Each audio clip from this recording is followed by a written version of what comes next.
8h28, vous suivez Matin Manitoba et ici Leslie.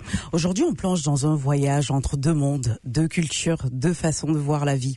Grandir entre le Japon et le Canada francophone, comment se construire une identité en tradition, contraste et pont culturel. Et mon invité aujourd'hui, c'est Vincent Blais. Il explore ce parcours complexe, intime, dans un documentaire personnel et percutant qui s'intitule Hafu.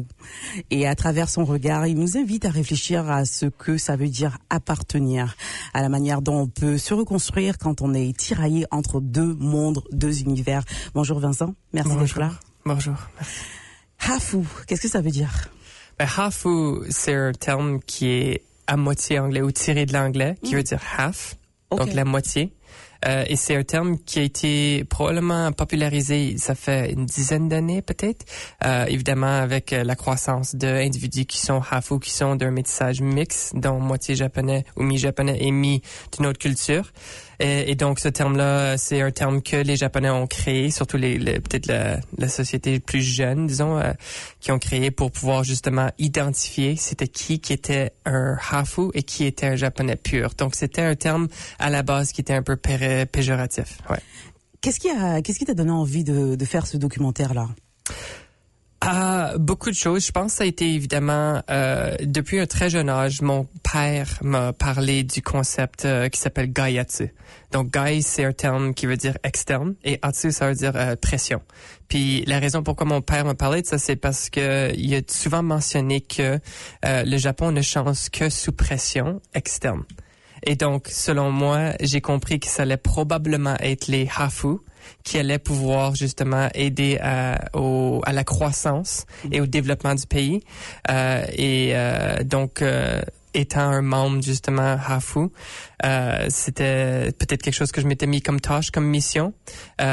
Puis en plus de ça, j'ai vécu une expérience qui était assez difficile à vivre, disons, pendant mon année au Japon, pendant que j'ai étudié, puis que je me suis entraîné avec l'équipe de Tokai. Donc après ça, je me suis dit, pourquoi pas lancer un film pour aller voir si d'autres avaient vécu cette expérience. Comment tu as choisi les éléments à montrer? Est-ce qu'il y a eu des moments difficiles à choisir, à partager? Pour ça, je dois vraiment remercier Gabriel Tuga, qui a été mon co-réalisateur, qui a vraiment permis à un peu déchiqueter ce que j'avais vécu puis ma vie, disons. Parce que pour moi, même aujourd'hui, en regardant le documentaire, il y a une partie de moi qui trouve ça pas plate, mais c'est ma vie. Donc pour moi, ça me paraît pas très intéressant. Je me demande qu'est-ce que les autres voient dans ce documentaire. Évidemment, je peux voir que de façon esthétique, le Japon, c'est intéressant, etc. C'est une culture qui est différente à beaucoup de gens, mais pour moi, c'est ma vie. Donc, de déchiqueter ça, de devoir aller tirer les éléments, de qu'est-ce qu'on va discuter, etc. C'était très difficile émotionnellement pour moi de trouver quelque chose d'intéressant et d'en vouloir en parler. Donc, ça a été beaucoup grâce à Gabriel Tuga qui s'est assis avec moi puis qui m'a posé beaucoup de questions pour ensuite me proposer des concepts qu'on a ensuite un peu discuter ensemble. Ouais. Est-ce que tout le documentaire s'est fait ici à Winnipeg, ici au Canada, ou il y a une partie du documentaire qui a été filmée au Japon? On est allé tourner au Japon, oui. Donc, il y a eu une partie ici à Sainte-Anne, à Winnipeg, évidemment. Et il y a une autre partie où est-ce qu'on est allé voir justement un expert au Japon. On est allé aussi voir ma grande-tante Shizuko au Japon. Donc, oui, il y a eu des beaux moments au Japon aussi. Ça prend combien de temps pour mettre en place ce documentaire-là d'une vie à c'est un documentaire qui a été réalisé, disons, qui a abouti facilement, disons. J'ai proposé une idée à l'équipe de UniTV et ils ont bien aimé. Et donc, eux, ils ont voulu mettre le projet puis ils ont voulu le mettre en avant. Donc, normalement, un documentaire, il y a un processus de pouvoir justement conceptualiser un documentaire qui est beaucoup plus rigoureux. Moi, j'ai pu sauter cette étape, disons, et ensuite, on m'a jumelé avec l'équipe des Wookiees qui ont aidé à produire le film. Donc, à partir du moment que ça a été lancé l'idée, ça a été à peu près, je dirais, jusqu'à cet été, ça fait au moins 2 ans, que ça a été mis en production, donc. Et toi, tu es né au Canada, right? Je suis né à Vancouver, ouais. Né à Vancouver. On va parler un peu d'identité. Qu'est-ce que ça représente pour toi de grandir entre le Japon et le Canada? Déjà, tu te sens quoi? Japonais, Canada, les deux? C'est une question qui est un peu complexe, mais je te la pose quand même. Très bonne question. est-ce que je peux vraiment répondre ça? Je sais pas. Surtout avant le documentaire, je pense que avant d'avoir vécu ça, j'avais pas vraiment une réponse. Moi, je m'étais toujours vu comme Canadien, mais je me voyais aussi comme Japonais. Et donc, de répondre à cette question-là, c'est un peu difficile. Je pense qu'évidemment, ayant été élevé ici au Manitoba, au Canada, je pense qu'il y a beaucoup plus de ces aspects-là qui se représentent dans ma culture ou mon identité, disons. Donc, je dirais que je suis probablement plus Canadien que je suis Japonais. Mais il y a certains éléments de ma personnalité qui sont très, très Japonais ou très, peut-être, non Canadiens. Quel genre? Tu me donnes un exemple, peut-être? C'est pas pour dire que tous les Canadiens ne le sont pas de cette façon-là, mais je suis quand même d'une façon très introvertie. Il y a des moments où est-ce que je veux me repérer, je veux être beaucoup plus, je veux être tranquille.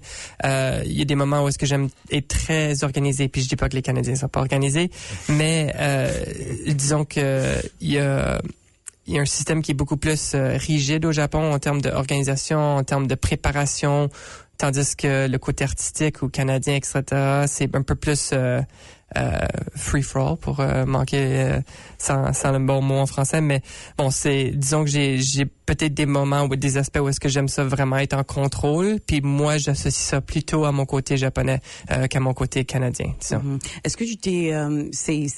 repartir au Japon, passer du temps là-bas, faire le film, et puis même quand tu étais plus jeune et tout ça, est-ce que tu t'es senti accepté dans cette culture-là? Est-ce qu'il y a un petit tiraillement entre les deux cultures? On se dit, ok, laquelle je dois choisir, avec laquelle je m'identifie plus, ou ça fait pas, parce que c'est une richesse quand même d'avoir deux cultures, il faut le dire.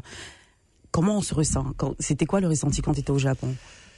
J'ai eu plusieurs expériences et interactions avec le Japon comme tel, mais je pense que j'ai toujours ressenti, donc on en discute un petit peu dans le documentaire Hafu, où le pays est très homogène. Et donc, il y a pas un rejet de la société, mais quand tout le monde paraît très similaire l'un à l'autre, tandis comparé au Canada où est-ce qu'il y a beaucoup de diversité, évidemment, juste dans cette salle, on a une diversité qui est incroyable. C'est clair. Mais au Japon, c'est homogène. Donc, tout le monde, ton voisin, la personne à côté de toi, les 50 personnes qui sont dans ton wagon de train, ils ont toutes l'air comme toi. Donc, c'est très difficile de accepter ou de vouloir permettre aux étrangers de s'assimiler. Et donc, il y a un peu une règle un peu visuelle qui est déjà là, où on s'aperçoit qu'il y a une différence visuelle déjà. Mais là, la culture est aussi très différente parce que les étrangers vont se comporter d'une différente façon. Donc, je pense que c'est toujours le moment où ce que les gens me voient au Japon puis ils vont savoir, il est pas tout à fait japonais. Il est un petit peu différent. Hafu. OK. Là, ils viennent de comprendre qui je suis puis ils mettent déjà une barrière? Une barrière parce que je viens pas de la même culture qu'eux. Oui. Et donc, c'est très évident dans la culture japonaise de confirmer d'où tu viens. Par exemple, ils posent toujours la question, c'est où ta ville natale? T'es allé à quelle école? Parce qu'ils veulent toujours classifier t'es quelle sorte de japonais, etc., par exemple. Est-ce que tu es l'original ou c'est un tout petit peu dilué? Ouais. On dira ça comme ça pour chahuter. Est-ce que tu as rencontré d'autres personnes qui ont vécu la même expérience que toi? Et puis, comment ça t'a influencé, toi? Oui, donc dans le documentaire, je vais pas le partager parce que c'est un beau moment, puis il y a eu un moment qui était très fort émotionnellement pour moi. Mais ce qui est intéressant, c'est que ma sœur qui était Hafu n'a pas vécu le même séjour que moi, la même expérience du tout. Donc évidemment, je vais pousser ça au documentaire, mais il y a une grande partie qui est relativement intéressante parce que c'est quelqu'un qui a vécu la même vie que moi pendant toute ma vie jusqu'à temps qu'on ait gradué de l'école de l'université. Mais c'était différent. Mais par contre, quelque chose qui malheureusement n'a pas pu rentrer dans le cadre du documentaire les temps limites, etc.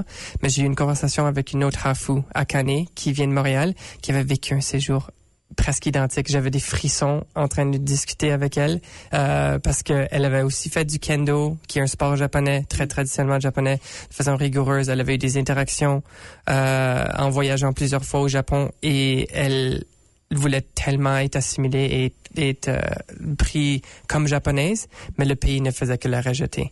Et donc, ça a été un moment où est-ce que là, je me sentais un peu compris pour une des premières fois. Donc, ça a été un bon moment. Malheureusement, c'est pas dans le documentaire, mais je vais en discuter un peu ce soir après la présentation. Il va falloir aller voir le documentaire ce soir. Nous, on sera là. Est-ce que tu peux nous donner les détails sur le documentaire? Ça sera où, à quelle heure et puis comment les gens peuvent venir? Mais avant, c'est quoi le message que tu veux faire passer aux gens au travers de ce documentaire-là? Qu'est-ce qu'on doit retenir? Bonne question. Je pense que l'idée que j'aimerais faire passer, c'est que on n'est pas seul, puis qu'il y a un sens de communauté, puis que tout le monde vit ces enjeux-là, puis tout le monde cherche à un certain degré ce sens de communauté, d'appartenance, et que c'est impossible qu'on soit seul. Tout le monde a des vécus qui sont similaires à la base, les détails sont peut-être pas les mêmes, mais que c'est normal d'avoir des défis puis que de pas penser que c'est juste dans notre tête. Et donc ça serait le message que j'aimerais passer. Et le documentaire va se passer, il va être diffusé ce soir au TCM, Théâtre Cirque Molière, à 19h. Les portes vont ouvrir à 18h30 et après ça, il y aura une période de questions-réponses. Donc, si vous avez des questions, ça sera ce soir. Merci beaucoup, Vincent, pour ce partage-là sincère et profond. Et puis, on espère que ton documentaire ne parle pas seulement d'un parcours personnel, mais il ouvre une réflexion plus large sur l'identité, l'appartenance et le pouvoir de raconter son histoire, ce qui n'est pas toujours facile. C'est le but. Merci.